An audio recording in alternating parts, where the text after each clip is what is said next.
Assalamualaikum warahmatullahi wabarakatuh. Perkenalkan, saya Ferdi Radianto, NPM 181000091 dari kelas A Perbandingan Hukum Perdata dengan dosen Ibu Tuti Rastuti SHMH. Di sini saya akan menjelaskan mengenai resume 3 buku Perbandingan Hukum Perdata. Sebelum menjelaskan resume ketiga buku tersebut, sebelumnya saya akan menjelaskan identitas ketiga buku tersebut. Buku yang pertama yaitu berjudul Perbandingan Hukum Perdata atau Comparative Civil Law. Penulisnya Dr. Haji Salim, MS dan Erli Septiana. Buku yang kedua berjudul Kapita Selecta Perbandingan Hukum. Penulisnya Profesor Dr. Sunaryati Hartono SH. Dan buku yang ketiga berjudul Perbandingan Hukum Perdata. Penulisnya Profesor R. Subakti SH. Resume yang pertama yaitu menjelaskan mengenai pengertian perbandingan hukum perdata. Menurut buku pertama, perbandingan hukum perdata atau disebut juga dengan Comparative of Civil Law System merupakan salah satu mata kuliah yang sangat penting yang diajarkan pada fakultas hukum di seluruh Indonesia. Comparative Law didefinisikan sebagai sebuah perbandingan sistem hukum di dunia yang dibandingkan, yaitu perbedaan yang persamaannya dari sistem hukum tersebut. Fokus definisi ini yaitu pada perbandingan dua atau lebih dari sistem hukum atau tradisi hukum atau aspek tertentu yang terseleksi atau institusi atau cabang-cabangnya. Menurut buku kedua, perbandingan hukum adalah suatu metode penyelidikan, merupakan suatu cabang ilmu hukum sebagaimana seringkali menjadi anggapan sementara orang. Metode yang dipakai dalam membanding-bandingkan salah satu lembaga hukum atau legal institution dari sistem hukum yang satu dengan lembaga hukum yang kurang lebih sama dengan sistem yang lain. Jadi dapat disimpulkan bahwa perbandingan hukum memberi jasa pada hukum internasional dan hukum perdata internasional dalam hal pembentukan perjanjian-perjanjian. Dalam buku ketiga, tidak dijelaskan mengenai pengertian apa itu perbandingan hukum maupun perbandingan hukum perdata. Resume yang selanjutnya yaitu menjelaskan mengenai fungsi dan manfaat mempelajari perbandingan hukum perdata. Dalam buku pertama, manfaat mempelajari perbandingan hukum perdata dibedakan menjadi dua, yaitu yang pertama, teoritis. Manfaat teoritis merupakan kegunaan, faedah atau keuntungan yang berkaitan atau berhubungan dengan perkembangan teori, khususnya teori hukum perdata. Yang kedua, praktis. Manfaat praktis merupakan kegunaan, faedah atau keuntungan yang berkaitan praktik. Buku kedua, perbandingan hukum ternyata membantu pembentukan hukum nasional dalam arti seluas-luasnya. Yang pertama yaitu mengenai penanaman modal asing, yang kedua mengenai pengertian domisili seseorang, yang ketiga mengenai tempat kedudukan badan-badan hukum. Dan dalam buku ketiga, untuk mengetahui sebab-sebab adanya perbedaan-perbedaan tersebut.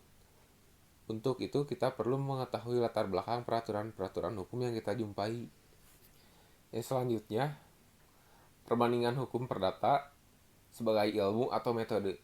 Sebagai ilmu karena di dalam buku dijelaskan bahwa dari PHP kita akan melihat adanya persamaan-persamaan mengenai berbagai hal dalam sistem hukum mana saja karena rasa hukum dan keadilan mengenal hal-hal itu di mana-mana adalah sama. Serta penulis di dalam buku menyebutkan bahwa banyak persamaan antara PHP dan sosiologi hukum. Adapun yang menyebutkan bahwa perbandingan hukum sebagai suatu mata kuliah, maka perbandingan hukum dapat dikatakan sebagai suatu metode. Adapun ruang lingkup perbandingan hukum perdata yaitu yang pertama, pengertian dasar daripada hukum perdata yang mencakup segala segi perbandingan hukum perdata. Yang kedua, objek kajian perbandingan hukum perdata adalah pada sistem hukum perdata yang berlaku di dalam suatu negara atau antara negara yang satu dengan negara yang lain.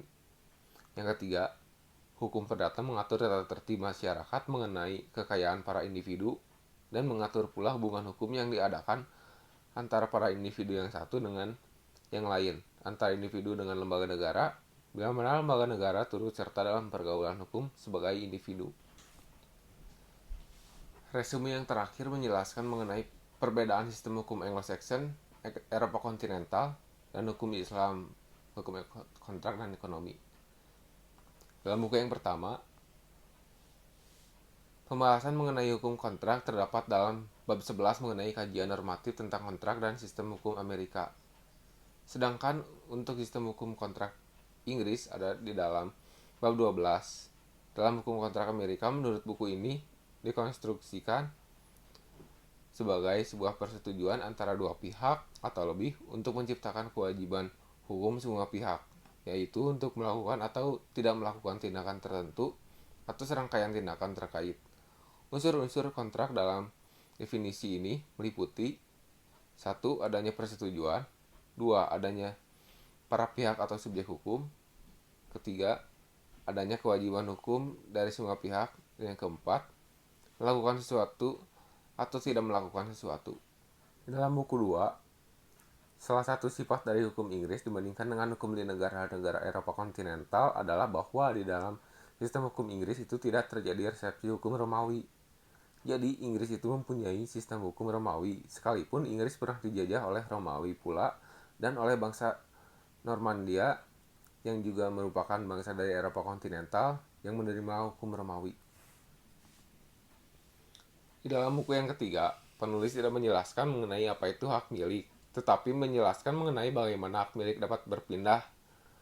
Menurut penulis, sistem ecclesiastic ini terkenal sistem atau peraturan bahwa semenjak terbentuknya atau lahirnya perjanjian, yaitu sejak saat dicapainya sepakat mengenai barang dan harga, hak milik sudah berpindah biarpun barangnya belum diserahkan dalam kekuasaan atau bezit si pembeli maupun harganya belum dibayar. Sedangkan sistem Eropa kontinental menjelaskan bahwa hak milik dapat berpindah. Hak milik atas suatu barang berpindah pada saat perjanjian jual beli ditutup. Sehingga yang dinamakan penyerahan di situ adalah penyerahan barang yang telah berpindah hak miliknya itu dalam kekuasaan yang nyata dari si pembeli. Sekian presentasi dari saya. Terima kasih. Wassalamualaikum warahmatullahi wabarakatuh.